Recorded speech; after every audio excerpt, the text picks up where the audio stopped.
As a property agent, I'll do whatever it takes just to sleep well at night. But recently, this was put to the test again. Few days ago, I spent nearly 4 hours negotiating with a client who is a 93-year-old uncle. The offer on the table was 3.6 million for his landed property, but the owner wanted 3.8 million. Now, you might be thinking, oh, here is another real estate agent just pushing for the owner to accept the lower offer so that I can get my commission. But wait till you hear the full story. Short property stories from real conversations. Hi guys, Gainer from Property Made Simple. The stories I share comes from real conversations with people on the ground. Every day, I talk to homeowners to understand their wins and struggles. These valuable conversations are then crafted into short stories designed to guide you make a better property decision. Today, I've shared over 600 stories, and if you haven't checked them out yet, the links are right below in the description.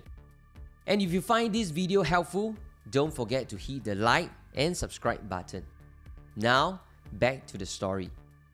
Now, just to give you guys some background, this 93-year-old uncle has been living in the same house for 40 years. It's run down, barely livable, and to be honest, buyers who viewed the property can't stand to be in there for more than a few minutes. Most of the buyers even had to tiptoe inside as they were uncomfortable with the condition of the house. So the living conditions were pretty bad. But the property isn't the only concern. The owner also has a daughter with health challenges, and he's deeply worried about what happens to her after he's not around. And he wanted to set up some funds for his daughter so that she will be well taken care of.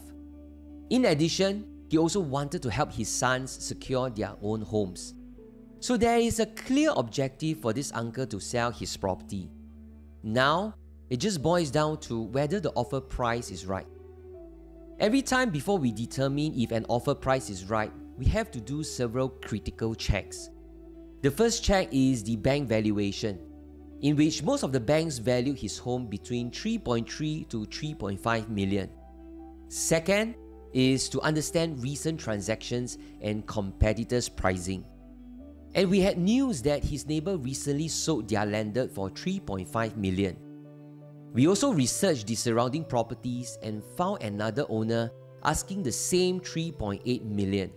But the difference was that they spent 400,000 on renovations, which could make buyers favor the competitor's unit over ours.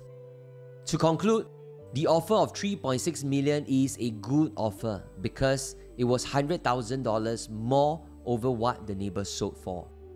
And during the discussion, I tried to put my reasoning across, and this is what I actually said to my client.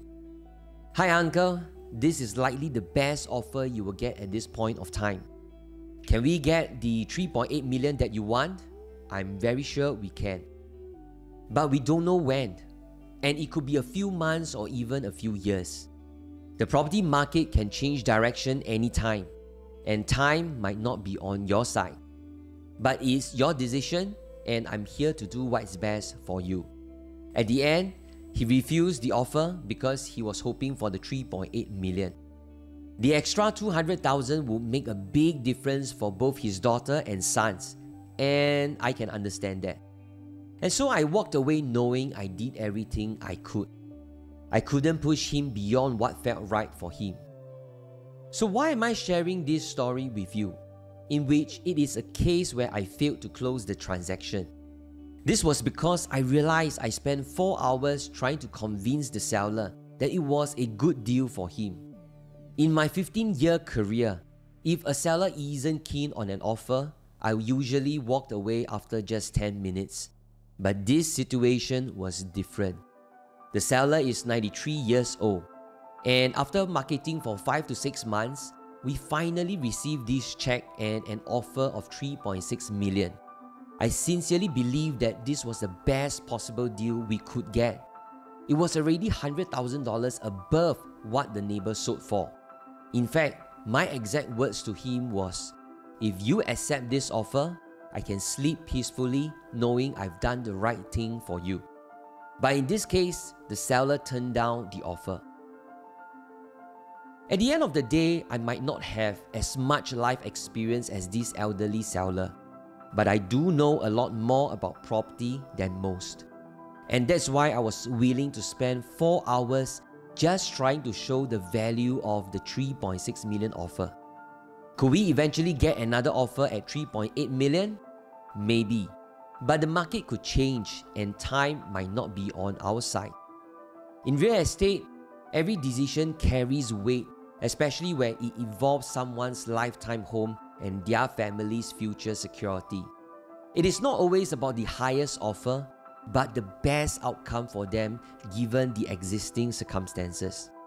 My priority isn't just to close a deal. It is to make sure my clients understand every angle and make the choice that feels right to them.